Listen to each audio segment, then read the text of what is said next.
presentamos titulares. Allanaron la casa del director del Centro de Rehabilitación Social de la Regional 8 en Guayaquil, donde decomisaron evidencias para investigar irregularidades dentro de la cárcel.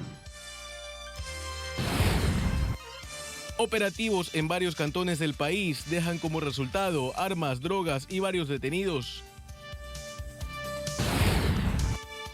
Preparativos por Bicentenario de Independencia de Guayaquil.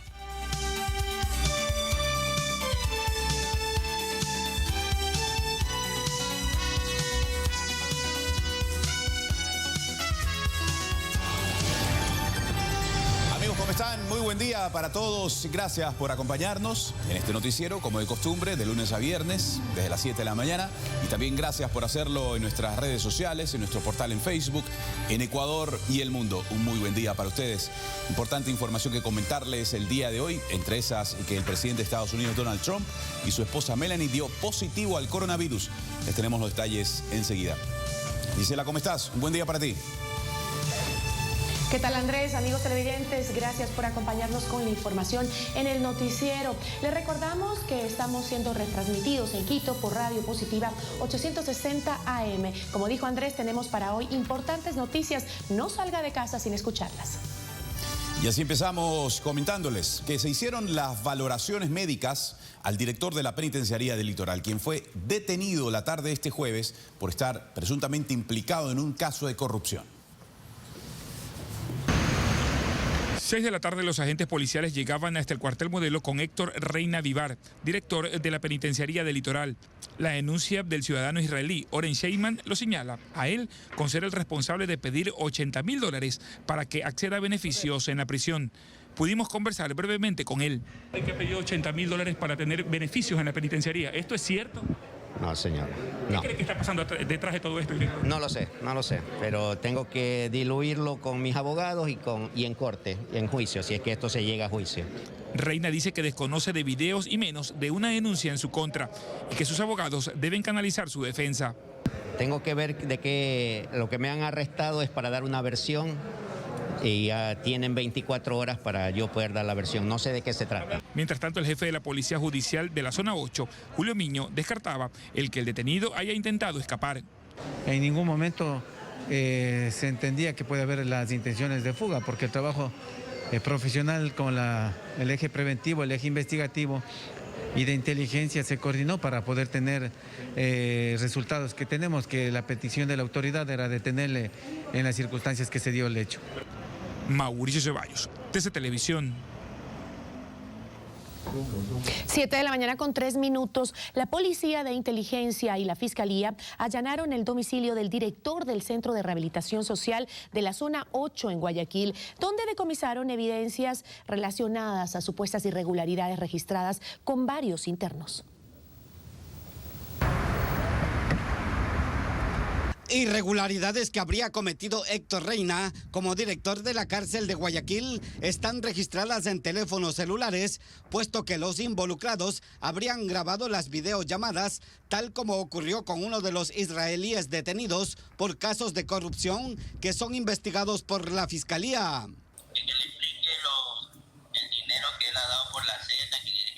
Aparentemente Reina habría pedido teléfonos celulares de alta gama para mantener comunicación con los extranjeros dentro de la cárcel, quienes además le habrían entregado dinero en efectivo a cambio de privilegios como la asignación de celdas exclusivas. Ya, para podernos mover necesitamos teléfonos para comunicarnos. Sí, él me dijo, tú quieres iPhone, para comprarte iPhone, él me dijo.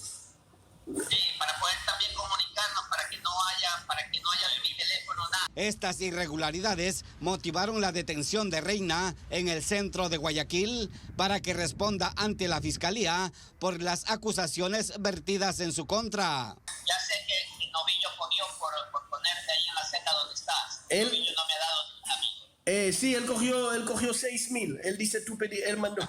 La noche de este jueves, agentes de la DGI y la CIDPROVAG allanaron su domicilio en la urbanización Castilla, ubicada en la vía a San Borondón, así como sus oficinas en el centro carcelario, donde decomisaron evidencias que permitirán fortalecer las investigaciones que lleva adelante la Fiscalía. Leonardo Flores, TC Televisión. Atentos también a otras declaraciones, versiones y operativos que se realicen sobre este tema durante esta mañana. Y también luego de la pausa estaremos hablando con el abogado Ismael Quintana sobre este proceso cuestionado de inscripción de candidatos en el Consejo Nacional Electoral. Desde los estudios en Quito nos acompañará. Ya regresamos con él.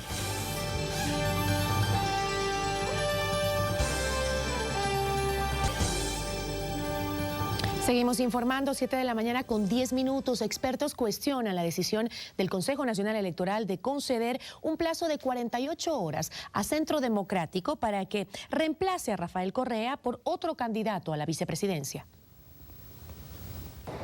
El primer cuestionamiento a la decisión del Consejo Nacional Electoral de otorgar un plazo de 48 horas a la Alianza Unión por la Esperanza de Centro Democrático para que reemplace la candidatura de Rafael Correa es este. Una sesión que había sido programada para las 9 de la noche termina resolviéndose, no sé con qué razones, realmente a medianoche. Y un segundo, y más grave, según Quintana, es que no se tome en cuenta el incumplimiento a los procesos obligatorios de democracia interna. Hábilmente la señora Tamaín, el señor Cabrera y la señora Acero deciden saltarse este punto de análisis con la sola y desviada finalidad de permitir a este movimiento político el reemplazo del candidato cuando se sabía perfectamente que la ley, en caso de ausencia de proceso de democracia interna, no permite el reemplazo. El vicepresidente del CNE, Enrique Pita, votó en contra bajo este argumento. Al no estar perfeccionada la precandidatura del señor Rafael Correa Delgado, su binomio presidencial, la Alianza Unión por la Esperanza no puede reemplazar tal binomio. Mientras que la presidenta del organismo defendió así su voto. Nuestra responsabilidad es actuar y tomar decisiones justas,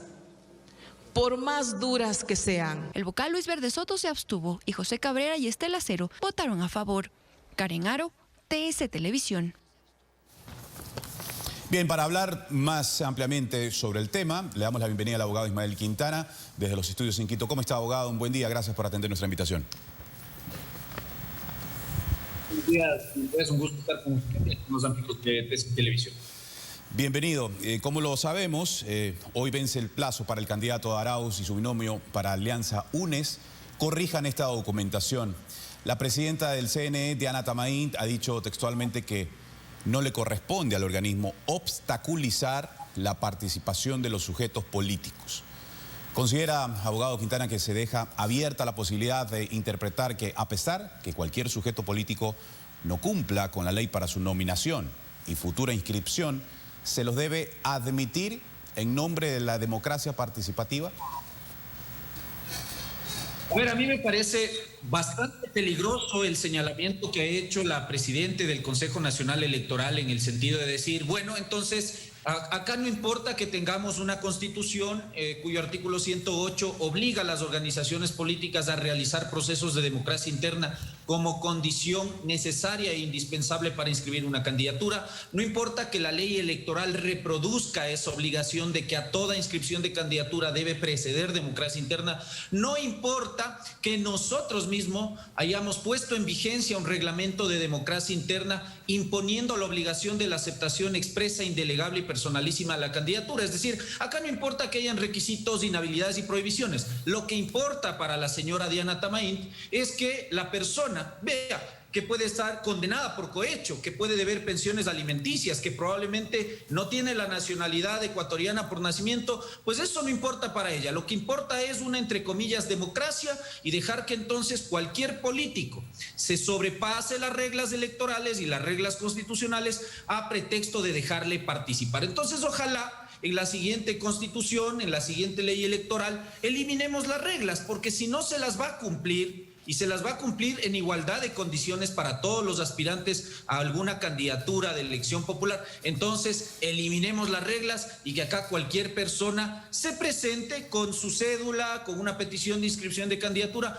como ocurría hasta el sistema de la Constitución del año 98, porque aquí hay que recordar a la ciudadanía que esta obligación de realizar procesos de democracia interna la impuso el correísmo en la Constitución del año 2008, pero que lamentablemente, yo decía ayer, esta mayoría del Consejo Nacional Electoral, con este argumentillo de la democracia, que para ellos democracia es no cumplir las reglas, entonces pues queda en papel mojado, en letra muerta. Y como se ha dicho, ya se lo ha aclarado, sin procedimiento de democracia interna que implica primarias y aceptación de la candidatura posterior, no se puede aceptar reemplazo según el artículo 104 de la ley electoral. ¿Debería ser un hecho, según usted, la descalificación del binomio correísta o aún le queda alguna opción legal que los mantenga en contienda? A ver, ahí hay que hacer presente una cuestión. Usted decía al inicio de la entrevista que hasta hoy tendrían los militantes o el movimiento político que auspicia el correísmo para subsanar, entre comillas, este error de la precandidatura de Rafael Correa.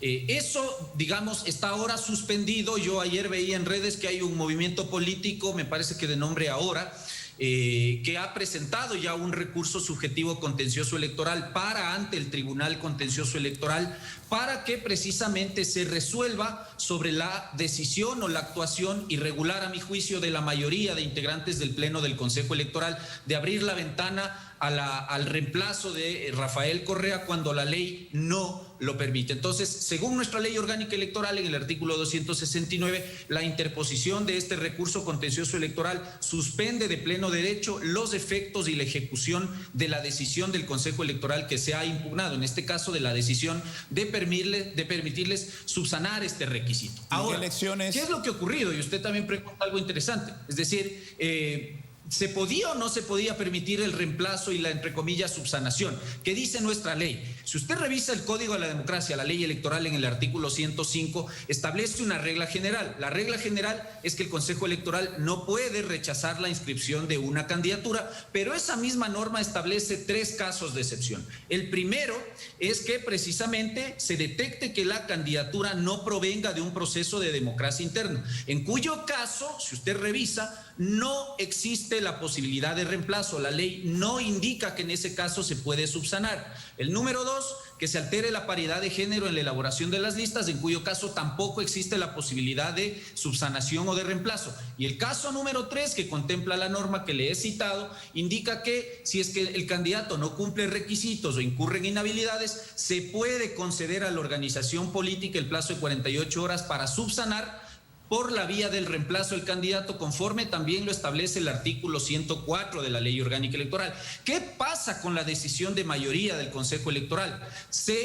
Digamos, convenientemente deciden solamente analizar este tercer punto, porque si usted revisa el informe jurídico que ellos aprobaron, los 3 vocales a los que hacía referencia el reportaje, ellos solamente analizan el hecho de que Rafael Correa hoy está inhabilitado por una sentencia de condena ejecutoriada por delito de cohecho, artículo 113, número 2 de la Constitución, y que además tiene los derechos políticos suspendidos por efectos de esta condena ejecutoriada, artículo 64, número 2 de la propia Constitución. Pero ojo, en el informe no se hace ningún señalamiento respecto al tema de la democracia interna. Y eso sí que fue llamativo, porque fue la propia presidenta del Consejo Electoral la que se mató hasta la saciedad, diciendo que candidatura que no provenga de proceso de democracia interna no podía ser inscrita. Mire, qué conveniente que parece que el correísmo tiene algunas amistades en el Consejo Electoral y se le aplican con laxitud una regla que no podía aplicarse sin entrar a analizar primero si Centro Democrático cumplió o no cumplió a cabalidad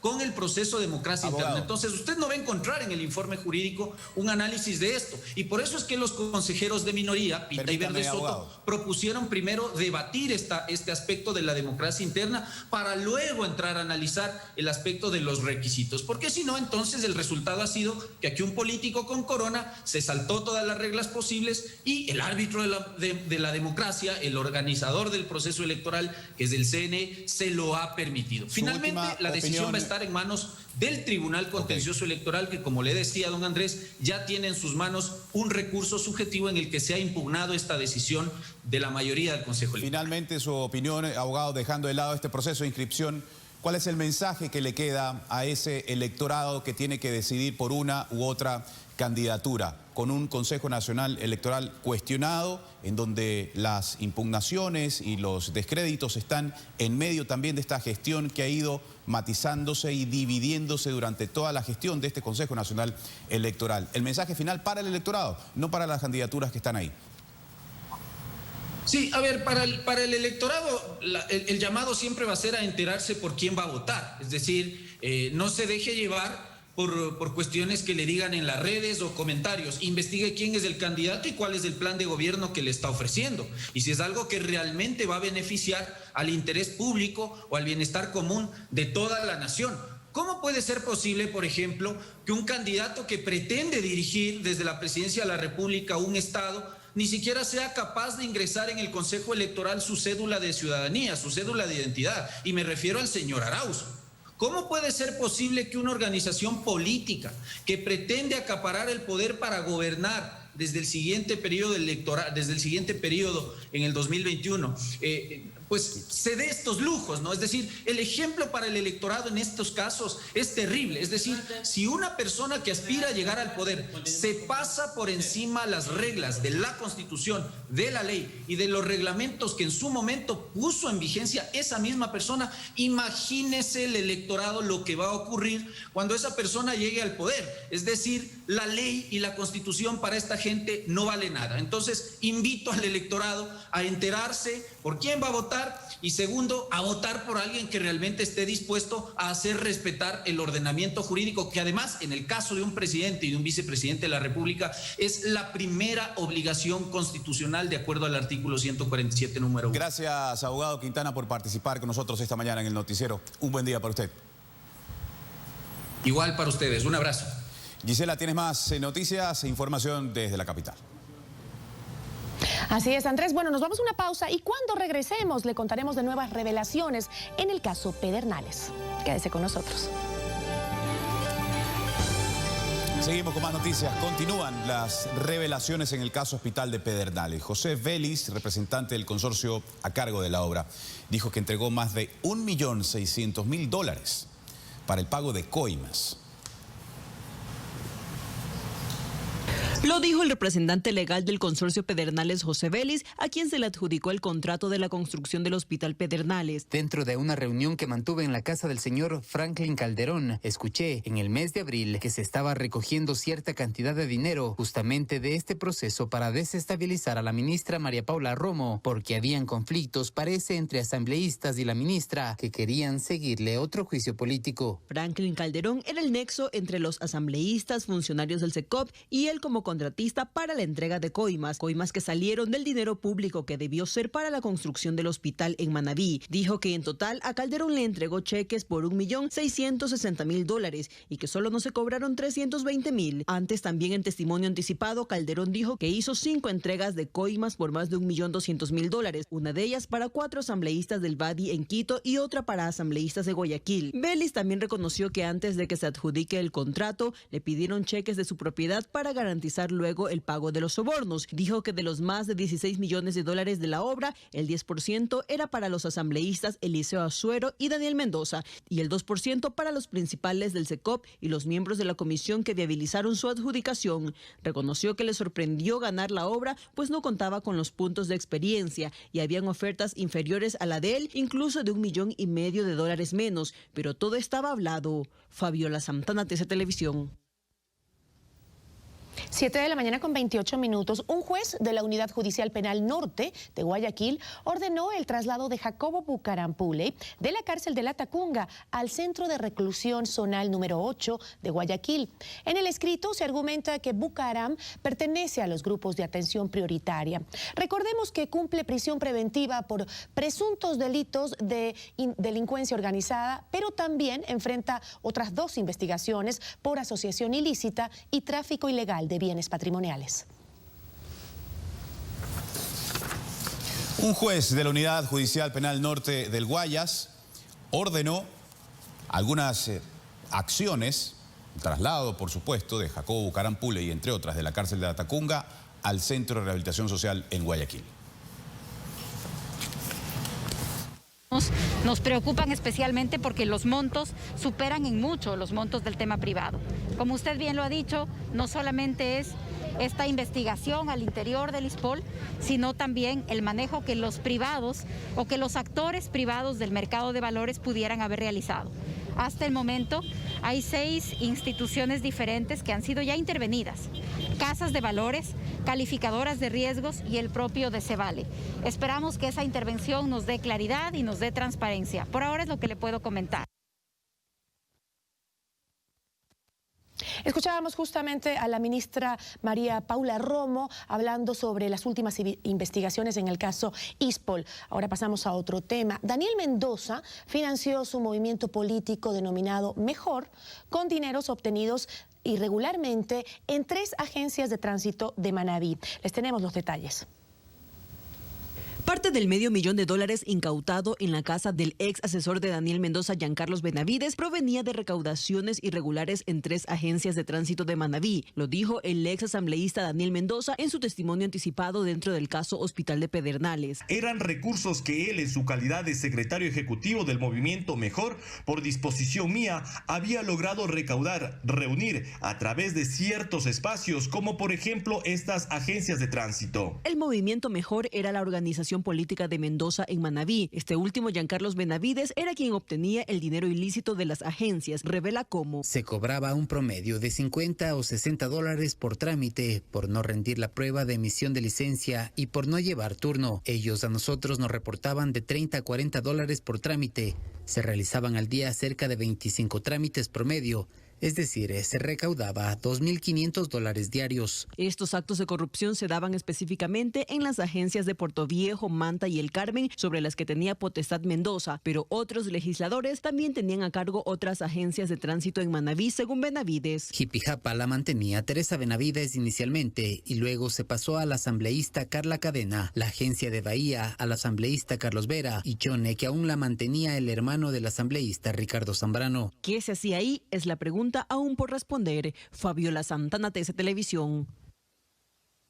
Y un polémico debate en la Asamblea Nacional en el marco del análisis de las reformas a la ley de la función legislativa. Parlamentarios del movimiento Creo y del correísmo intercambiaron discursos. Fue precisamente cuando los legisladores hablaban de la necesidad de implementar sanciones más severas para castigar a los parlamentarios que actúen mal. ¿Cuándo sucedió esto? El asambleísta Pachala, un asambleísta indígena que defiende los intereses de un banquero. Señores del CAL, tomen asunto a estos maltratos que uno, como representante del pueblo, recibe. Minutos antes, el legislador de Creo, Luis Pachala, cuestionó a los asambleístas de la Revolución Ciudadana del periodo anterior. Que si lo de Samanes, que si los 70.000 millones, que si la mafia, que si la década robada. Por Dios, ustedes piden respeto y respetando a otra fuerza política. No se puede hablar con el cinismo tal. La discusión estuvo a punto de salirse de control. Por ello, el presidente encargado intervino. Es esencial y primordial que nosotros como Asamblea Nacional podamos también dar ejemplo de ese respeto. Superado el inconveniente, varios asambleístas hablaron de la necesidad de que las reformas a la ley de la función legislativa impidan que la figura de la destitución de un legislador vinculado con casos de corrupción quede sin efecto si decide renunciar, como sucedió con Eliseo Azuero y Daniel Mendoza. No pueden seguirse burlando los asambleístas metidos en casos de corrupción. Las reformas dan paso además a un código de ética y está en análisis que todos los juicios políticos pasen al Pleno del Parlamento. Cristian Hidalgo, TC Televisión. 7 de la mañana con 33 minutos. Tras la emisión del reglamento de la Ley de Apoyo Humanitario en el IES, están a la espera de las partidas para oficializar la contratación de los médicos que prestaron sus servicios durante toda la emergencia. Cristina Camino es parte del personal que trabajó en primera línea en la pandemia. Todos en el Seguro Social Campesino formamos un engranaje. Gabriela Oviedo también atendió decenas de casos de contagios en Ambato. Estamos dispuestos a trabajar y a luchar. Son 2 profesionales que esperan ingresar de manera formal al sistema de salud pública. La ley humanitaria da luz verde para la vinculación de las personas que colaboraron de manera temporal en la pandemia. En el IES ya tienen un cronograma luego que el gobierno emitió el reglamento. Hemos hecho el levantamiento a nivel nacional de los trabajadores, hasta aquellos que inclusive que estaban con nombramiento provisional, pero hasta aquellos que inclusive se contrató por emergencia. Carlos Luis Tamayo, representante del IES, dice que cumplirán con lo que determina la ley. Lo que voy a tener es, a nivel nacional, la vinculación de 1.200 personas más, adicional a las 228 que son posgradistas y que tenemos que ubicarlas en función de la necesidad, pero el derecho no lo van a perder. Sin embargo, algunos asambleístas confirman que pedirán una revisión del reglamento para garantizar que no solo los médicos, sino todos quienes trabajaron en la pandemia sean vinculados. Garantizar la estabilidad laboral al personal sanitario de todos los niveles de salud. Según cifras de la Asamblea Nacional, serían 19,000 personas aproximadamente las que fueron contratadas de manera temporal durante la pandemia. Cristian Hidalgo, TC Televisión.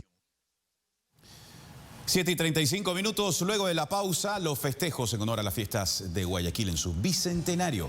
Regresamos. 7 de la mañana con 39 minutos, seguimos informando. Casi 8,000 familias recibirán el bono de apoyo nutricional que el gobierno destinará a los sectores más afectados por la pandemia. El presidente Lenín Moreno entregó esa ayuda a los primeros beneficiados. El incentivo está dirigido a familias que se vieron más afectadas durante la emergencia por el COVID-19. El gobierno les entregará por una sola vez $240, valor que deberá ser destinado a la compra de alimentos nutritivos para el hogar. Así lo anunció el presidente Lenín Moreno durante su visita a un centro infantil en la parroquia de Guayabamba, en Pichincha. El nuevo bono nutricional busca asegurar la alimentación de los más pequeños, más aún en esta época que tantas necesidades tenemos y con tan pocos recursos hemos contado. Yo le agradezco muchísimo porque, como decía usted, acojo sus palabras, en esta pandemia no nos han abandonado y este bono va a ser para el desarrollo de nuestros niños. Serán 7,992 familias las que recibirán el bono de apoyo nutricional, con prioridad aquellas que tengan madres gestantes y con menores de edad. En esa misma línea, quiero anunciarles que a partir de este mes vamos a emitir o a empezar a implementar el bono en Galápagos. Esto es un bono que, como ustedes saben, todas las familias han sido duramente afectadas por la pandemia. Para una cobertura en todo el país, se ha identificado a las familias en al menos 72 cantones. El gobierno destinará $2 millones para este programa. El bono tiene el respaldo del Programa Mundial de Alimentos. Karen Aro, TC Televisión. Repasemos las cifras del COVID-19 en el país. Casos confirmados ascienden a 138.584. El número de fallecidos, 7.621 en todo lo que va de la pandemia desde marzo hasta la presente fecha. Los casos descartados, 226.419 y se han tomado 439.419 muestras PCR y pruebas rápidas. Y le contamos que en los hospitales del IES de Pichincha ha disminuido la atención de pacientes con COVID-19 en el último mes. Conozcamos las cifras. 722 pacientes menos en comparación del mes anterior se atendieron en los hospitales del IES en Pichincha. Es decir, el 27 de julio al 2 de agosto, recibimos 2.852 pacientes, mientras que la semana anterior esa recepción de pacientes ya ha bajado a 2.130. Esto permitió al hospital del IES Quito Sur reabrir 2 quirófanos desde este jueves 1 de octubre. Ya están comenzando a llegar pacientes no COVID a la emergencia que está totalmente separada, ¿no? Durante la emergencia sanitaria, más de 7,000 pacientes COVID se han atendido en el hospital Carlos Andrade Marín. Hemos tenido un ligero repunte, si es verdad, no ha sido un incremento brusco, ha sido paulatino. Al igual que en el resto del país, la curva epidemiológica en Pichincha va a la baja, pero se advierte de la posible llegada de una segunda ola. Entonces hay que tener más cuidado que antes. En la capital, el 50% de la capacidad del IES fue destinada a la atención COVID. Ahora las autoridades plantean reabrir otras áreas médicas sin descuidar las emergencias causadas por el coronavirus. Juan Pablo Ruiz, TC Televisión. Bueno, ¿y qué pasa con los vuelos desde Ecuador y hacia Ecuador? Los vuelos comerciales irán aumentando según la demanda de los pasajeros tras la decisión de la Dirección de Aviación Civil de habilitar el 100% de frecuencias en el país. La Dirección General de Aviación Civil habilitó las frecuencias aéreas al 100% en todo el país para vuelos nacionales e internacionales. Esto quiere decir que en función de que el tráfico y la demanda de pasajeros siga creciendo, pues se podrá ya tener la libertad para poder aumentar las frecuencias. La apertura del espacio aéreo no quiere decir que se hayan cancelado las medidas de bioseguridad. Nos obliga a reforzar más todos estos procesos para mantener la seguridad en todo momento. El aeropuerto Mariscal Sucre de Quito ha experimentado en los últimos 4 meses un importante incremento en su conectividad. Comenzamos el mes de junio con 20,000 pasajeros, en julio se duplicó a 42,000, para agosto creció a 48,000 y esperamos que septiembre haya cerrado con más o menos unos 60,000. Esto contribuye a la reactivación económica del sector aeronáutico y también dinamiza el turismo en el país. Nosotros como LATAM Airlines hemos venido trabajando muy de la mano con varios turoperadores, tratando de ayudarlos a fomentar el turismo no solo interno, sino también internacional. La Organización Mundial de Turismo señala que viajar de una manera segura es posible gracias a los altos estándares de bioseguridad que se manejan en aeropuertos y aviones. Isaías Cruz, TC Televisión. Como parte de los cuidados de bioseguridad, el gobernador de Guayas, Luis Chonillo, encabezó un control de aforo en buses intra e interprovinciales. Usuarios de diferentes cooperativas que salen de Guayaquil respaldaron el control realizado este jueves en la vía Nobol.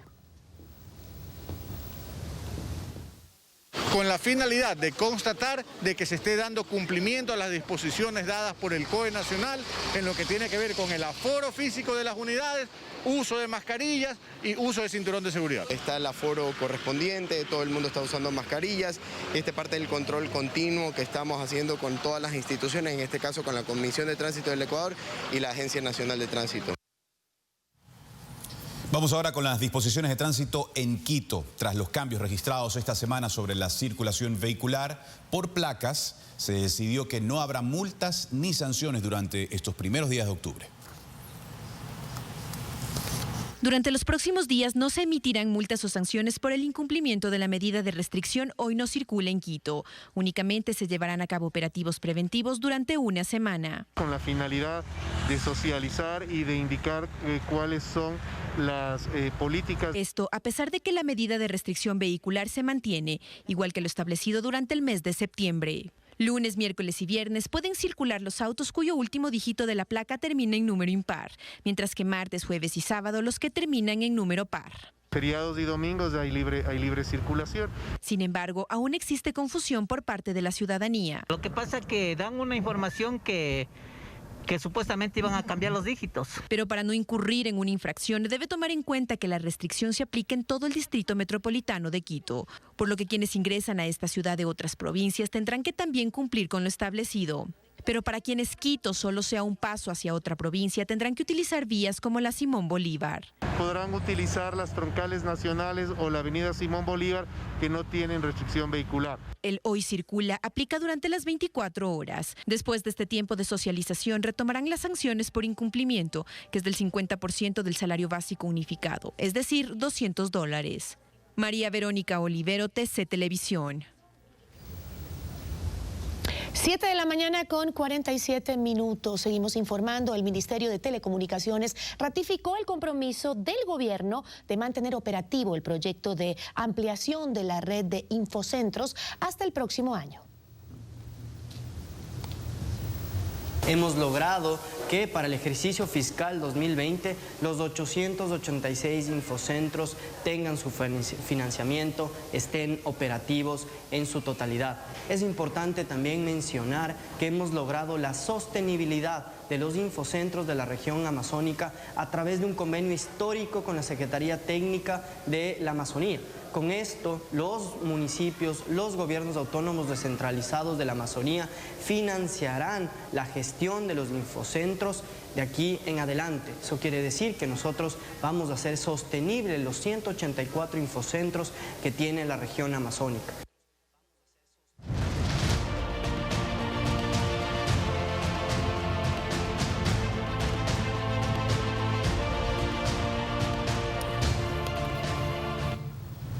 Bueno, llegó octubre y celebramos a Guayaquil en su bicentenario de independencia. Pero esta fecha es especial. No solo recordamos la gesta independentista, sino también la fuerza de los guayaquileños para remontar las adversidades en estos 200 años, Andrés. Es así, Gisela. Esta ciudad ha visto sus casas ardiendo, sus calles inundadas, su pueblo resistiendo al cólera y ahora haciéndole frente a la pandemia del siglo. Y tal como antes, los guayaquileños seguiremos levantándonos una y mil veces para ver a la perla siempre grande, siempre viva. Viva Guayaquil en su bicentenario. Abuelito, ¿se puede celebrar el bicentenario de Guayaquil? Por supuesto, mijo, que tenemos que celebrar, porque a pesar de todo, Guayaquil sigue adelante y más viva que nunca. Ven, vamos.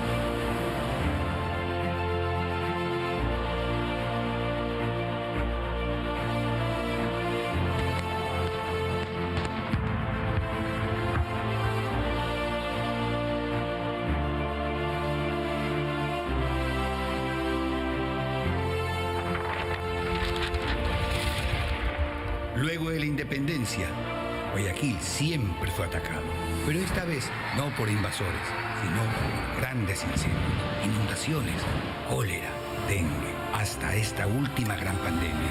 Pero Guayaquil nunca se rindió. Dejó el dolor a un lado y se levantó de nuevo, pero con más fuerza. Y a pesar de todo, el guayaquileño nunca dejó de ser solidario. Entonces, hoy más que nunca, Guayaquil, bien parado. ¡Eso, mijo!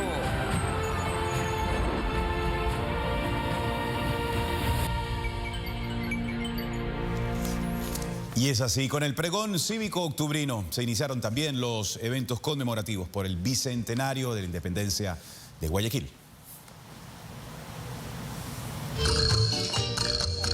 No habrá desfiles ni eventos masivos como es tradición. Se tenía una programación especial por los 200 años de independencia de la urbe porteña, pero la pandemia impidió que se lleve a cabo. Sin embargo, hay que celebrar esta fecha libertaria. Las estatuas tamaño natural que van a ir en la plaza que recuerda el Bicentenario, están las mujeres con sus nombres que participaron en la gesta libertaria. Esta fecha tenemos que recordarla como la fecha más importante cívica del país. La Plaza del Centenario se vistió de celeste y blanco. Las melodiosas voces de artistas nacionales cantaron a Guayaquil durante el pregón que da inicio a las celebraciones octubrinas. En mi tierra hay mujeres muy lindas y serenas, hay rubias, hay morenas y todas son canción. Por eso con orgullo le canto yo mi tierra. Una serie de actos con los respectivos protocolos dispuestos por el COE cantonal se desarrollarán en octubre. Eso es adaptarnos a la nueva normalidad. Y así van a ser todos los actos que el municipio de Guayaquil haga. Los carros alegóricos no recorrerán las calles, pero adornarán la plaza de la administración. 6 carrozas alegóricas que representan los hechos más importantes de la independencia. El monumento a la bandera que no se pudo erigir ahora. Así recordaremos los guayaquileños la revolución de 1820, aquella que encendió la llama de la eterna libertad y la aurora gloriosa que ilumina a la perla del Pacífico. Stalin Vaquerizo, TC Televisión.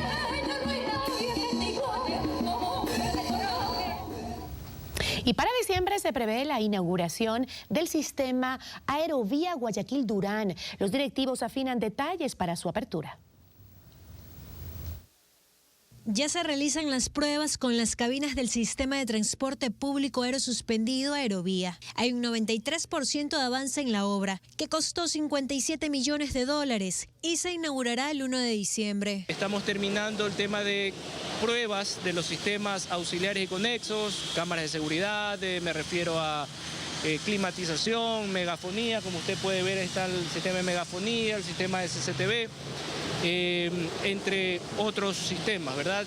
Adicionalmente estamos pues en el tema principal que es la fase de pruebas que hemos comenzado, la fase de pruebas dinámicas del sistema teleférico. Movilizarse en la Aerovía acortará el tiempo de traslado entre Guayaquil y Durán en 20 minutos. La tarifa son 70 centavos, incluye el costo del bus alimentador en Durán. En Durán se ha llegado a un acuerdo y se ha firmado ya un contrato entre el operador francés y las dos compañías operadoras de buses urbanos en Durán. Este tipo de transporte tipo teleférico será aprovechado por muchos para hacer turismo, pues disfrutarán de los paisajes que se puede observar durante el recorrido. ¿Va a salir a pasear con la familia en la aerovía? Sí, claro que sí. No solamente a pasear, sino que también a disfrutar el paisaje. Y poder disfrutar del paisaje, como acaba de decir, del río Guaya y de muchas estructuras lindas que tiene el Ecuador. Guayaquil será pionero en implementar la aerovía como sistema de transporte público. Nicole Khalil, TC Televisión. Dejamos momentáneamente el tema de Guayaquil y los festejos de lado y para contarles que la vicepresidenta de la República, María Alejandra Muñoz, participó en un encuentro virtual sobre la igualdad de género y el empoderamiento de las mujeres a nivel mundial. Este evento se desarrolló en conmemoración a los 25 años de la conferencia de la Declaración y Plataforma de Acción de Beijing, considerada la hoja de ruta más visionaria para impulsar los derechos de las mujeres. Muñoz habló sobre los desafíos y también acciones frente a la desigualdad de la mujer rural.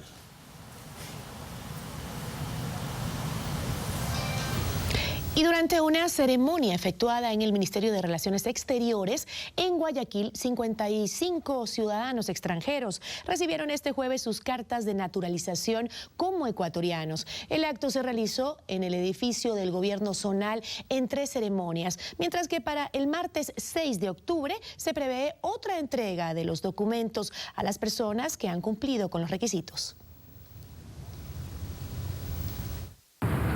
Queremos agradecer al gobierno de Ecuador, gracias al personal del Ministerio de Relaciones Exteriores, gracias a este Departamento de Naturalización que siempre nos dio un trato de excelencia. ¡Vive el Ecuador! En representación de los cerca de 16 millones de ecuatorianos, los recibe con los brazos abiertos y con un ferviente deseo de que este país, ahora su nueva patria, siga siendo el lugar donde pueden desarrollar exitosamente sus proyectos de vida. Bienvenidos. Y en la ciudad de Milagro, provincia del Guayas, colocaron la primera piedra para una sede policial. En un terreno superior a las 2 hectáreas en la parroquia Santa Rosa de Chobo del Cantón Milagro en la provincia del Guayas, el Ministerio de Gobierno prevé construir una completa sede policial con espacio para la unidad de flagrancia de la Fiscalía. La titular de la Secretaría de Estado colocó la primera piedra de tan importante infraestructura, con una serie de requerimientos a favor de la seguridad de la población. Es un proyecto que se va a realizar durante el próximo año y medio. Para febrero del 2022 esperamos que esté listo y en esta unidad de vigilancia no solamente estará presente la policía, sino también una unidad de flagrancia. Así que es un día importante para Milagro. El edificio tendrá una capacidad para albergar a 200 uniformados. La inversión supera el $1 millón y ampliaría la cobertura de seguridad en la provincia del Guayas. Es una inversión superior a $1 millón y hace parte del proyecto de construcción de unidades de policía. Acompañó a la ministra Romo el gobernador Chonillo, el alcalde del Cantón Milagro, junto a parte del alto mando policial. José Luis Calderón, TC Televisión. Más noticias, gracias por seguir en el noticiero. Una niña de apenas 2 años de edad fue encontrada muerta en un tanque de agua. Esto ocurrió en la parroquia Poaló, en la provincia de Cotopaxi.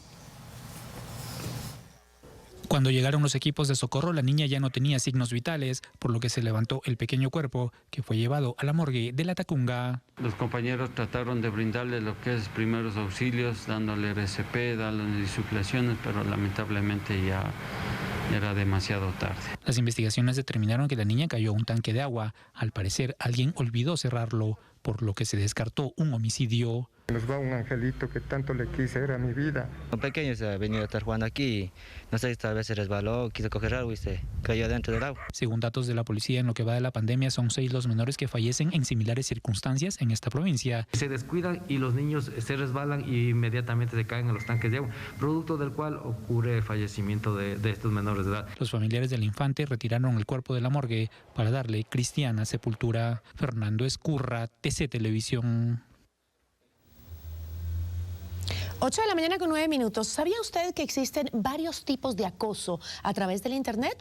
Por ejemplo, el grooming o la sextorsión. ¿En qué consiste? Presten mucha atención, se lo contamos.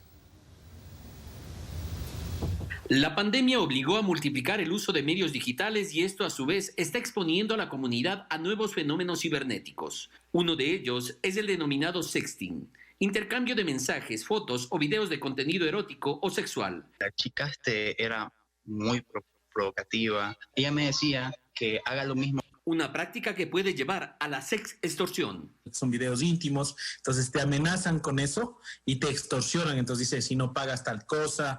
Lo que se configura como una violación a la intimidad, como el caso de Carolina, que su novio despechado hizo pública información íntima. Comenzó a publicar fotos y videos sexuales. Otro de los fenómenos que se incrementa en redes es el ciberacoso, mediante mensajes o llamadas explícitas, como lo que le sucedió a Carla. Recibió una llamada por WhatsApp, era una videollamada, se le podía ver a la persona que estaba desnuda y tocándose. Pero este tipo de ataques además se efectúa a menores de edad, mediante el conocido grooming. ¿Quieres que te mande una foto para que veas cómo me dejó mi papá? El grooming específicamente es este engaño pederasta, engañándole al menor de edad para obtener estas concesiones de índole sexual, ¿no? Para quienes son víctimas de estos ciberdelincuentes es necesario denunciar el hecho y guardar todo tipo de evidencias. Pues lo importante es de que no borren la información, más bien la preserven. En lo que va de 2020 se han presentado 1.231 denuncias en la Fiscalía por violación a la intimidad. Otros 85 casos por contacto con finalidad sexual con menores de 18 años por medios electrónicos y 65 por pornografía con utilización de niñas, niños y adolescentes. Gustavo Merino, TC Televisión.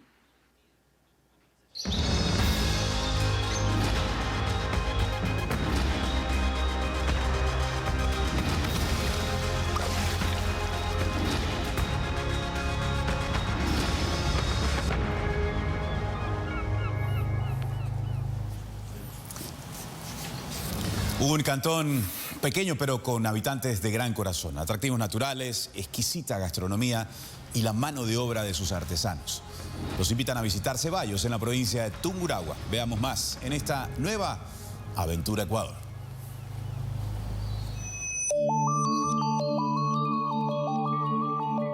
Este cantón se ubica en el centro sur de la provincia de Tungurahua. La hospitalidad es uno de sus atractivos.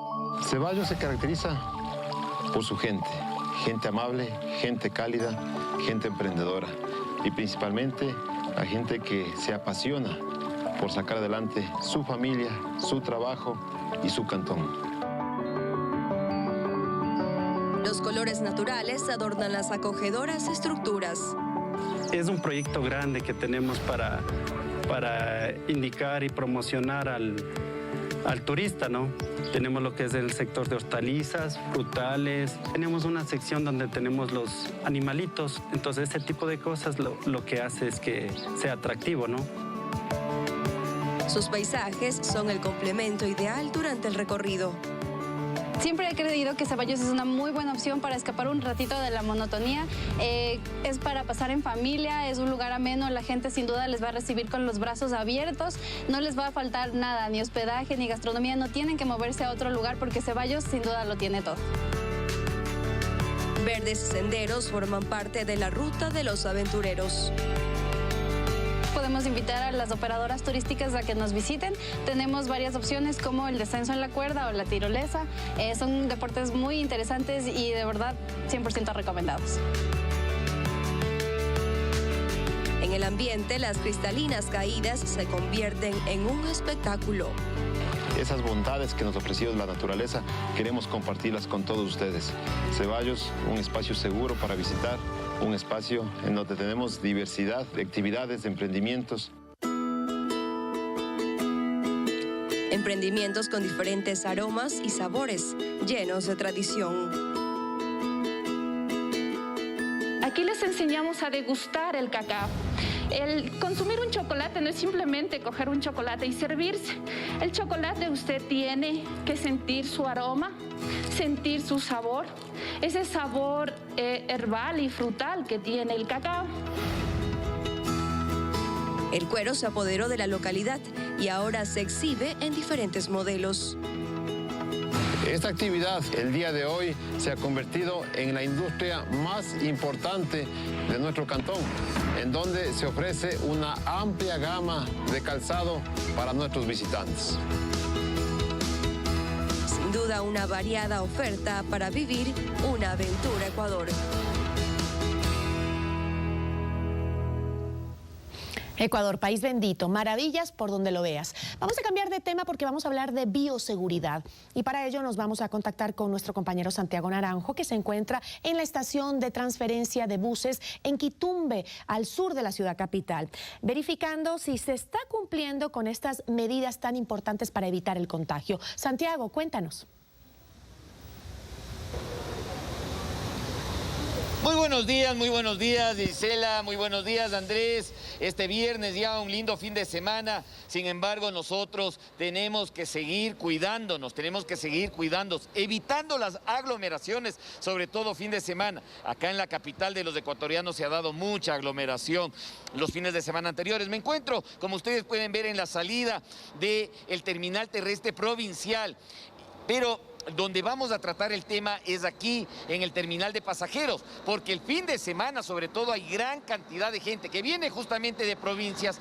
Luego que pase este articulado que nosotros lo llamamos, vamos a ver acá a esta hora de la mañana la cantidad de gente que hay, pero sobre todo el fin de semana, ¿no?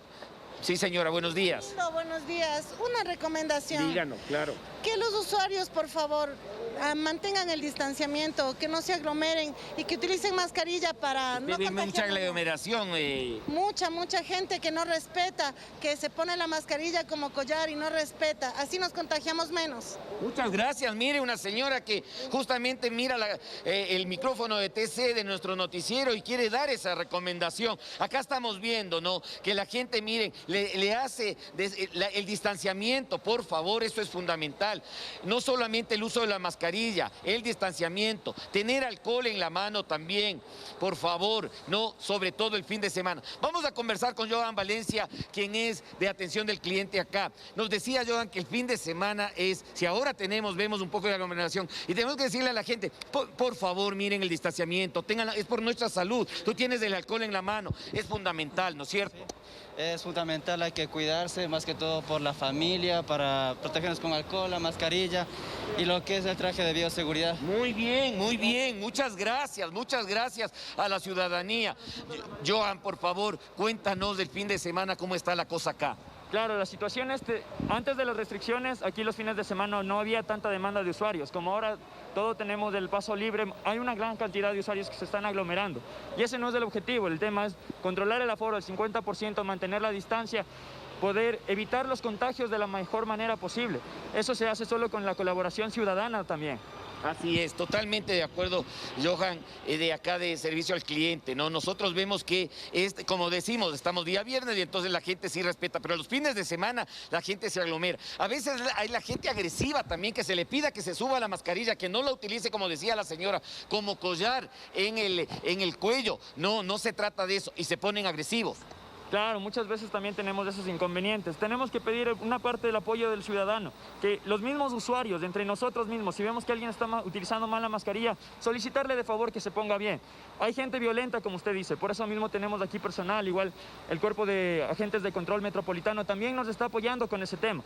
Sobre todo recalcar que cuando no están usando mascarilla no se les permite ingresar a las terminales. O si es que alguna persona se infiltra, nosotros le retiramos de una manera apropiada a que compre una mascarilla y de ahí puede reingresar a usar el sistema. Muchísimas gracias acá a la gente. Nosotros, por favor, le pedimos, hay multa. Recuerde que hay multa. Son $100 de multa si no utiliza la mascarilla. Pero no es por la multa, obviamente, Andrés y Gisela, no es por la multa. Es por nuestra salud. Primero mi salud, la de mis familiares, la de la comunidad. Continuamos con más información. Gracias, Santiago, por ese informe y por reafirmar las recomendaciones que cada uno debemos tener presentes. Continuamos con más.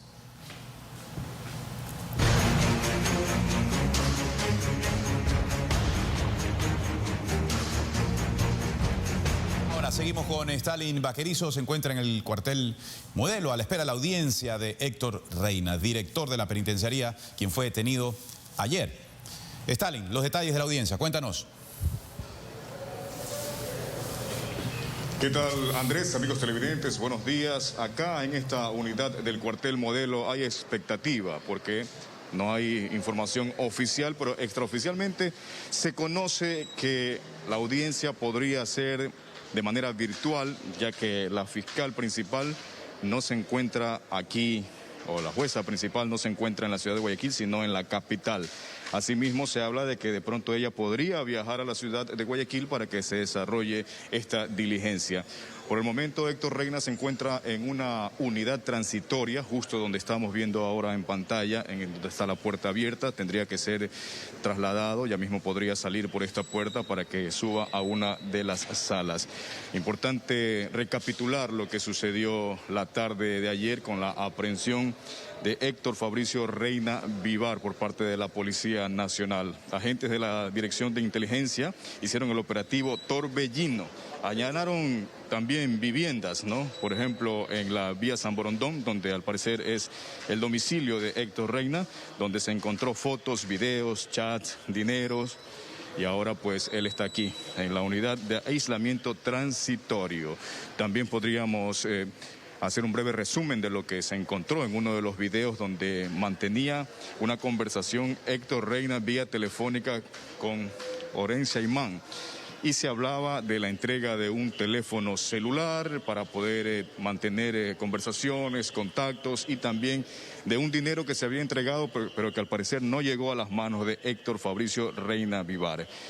Él estaba realizando cobros indebidos, esa es la investigación que se realiza por extorsión para efectuar favores penitenciarios a varios privados de libertad, por ejemplo, darles más horas en el patio, brindar seguridad en las celdas, facilitarles colchón, medicinas, aparatos electrónicos, teléfonos y sobre todo asesoramiento para favorecer a los procesos penitenciarios. La fiscal que estaría a cargo sería Lidia Sarabia. Ella lleva la investigación por delincuencia organizada y el asesinato de Shai Dahan, el israelí que fue precisamente ejecutado en la penitenciaría del Litoral. También se lo acusaba a Héctor de haber solicitado $80.000 al israelí para con esto pues darle todos estos privilegios dentro de la unidad penitenciaria. Esas son las versiones que se manejan hasta el momento, las hipótesis y las investigaciones están en curso. Se espera la audiencia aquí en el cuartel Modelo, en la Fiscalía del cuartel Modelo, y nosotros estamos pendientes de lo que se desarrolle en esta mañana para mantenerlos informados a ustedes, compañeros. Eso es lo que hasta el momento les puedo informar. Que tengan un buen día. Igual para ti, Stalin, muchísimas gracias por la información. También desde aquí, desde estudios, estaremos muy pendientes de tu investigación. Bueno, y en otro tema le contamos que 5 detenidos dejó un operativo antidrogas en el norte de la ciudad de Guayaquil. Hubo 7 allanamientos.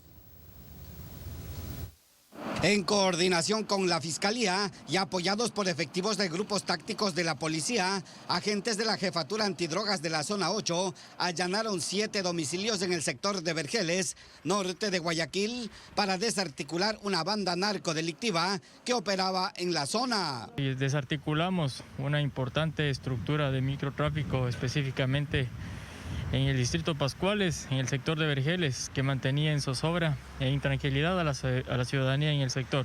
Durante la redada policial, los agentes antidrogas decomisaron una gran cantidad de evidencias del microtráfico, como cocaína y marihuana. En ese lugar pues se hizo la fijación y levantamiento de varios indicios, entre eso droga, marihuana, cocaína, heroína, que estaba haciendo parte del expendio. 5 presuntos microtraficantes fueron capturados por orden de la Fiscalía, todos adultos y la mayoría con antecedentes penales. Se pudo detener a 5 ciudadanos que conformaban la estructura narcodelictiva y de igual forma una considerable cantidad de sustancias sujetas a fiscalización. Los sospechosos aprehendidos con las evidencias decomisadas quedaron a órdenes de las autoridades judiciales.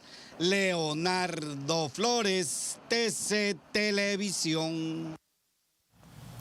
Más droga, esta vez 1 tonelada decomisada, presumiblemente marihuana. Dejó un operativo ejecutado por agentes de la Dirección Nacional Antidrogas en el sector de la urbanización La Joya, esto es en el cantón Daule, provincia del Guayas. Durante la redada policial, 5 personas fueron detenidas por orden de la Fiscalía como presuntos responsables del traslado de este cargamento de droga. El caso es investigado para establecer el origen y el destino que tenía el alcaloide.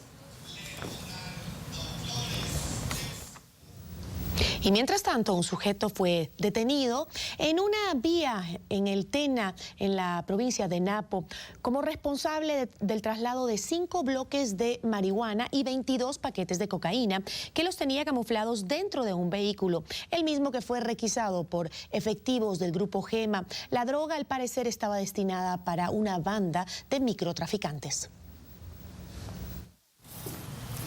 Un sujeto fue capturado en la calle Portete, suroeste de Guayaquil, en posesión de 5.000 dosis de heroína, entre otras evidencias del microtráfico. Trabajos de inteligencia permitieron establecer cómo estaba operando una banda narcodelictiva que actuaba en el sector de las calles Camilo Estruje y Libertad, donde capturaron un sospechoso y decomisaron 12 cápsulas de droga.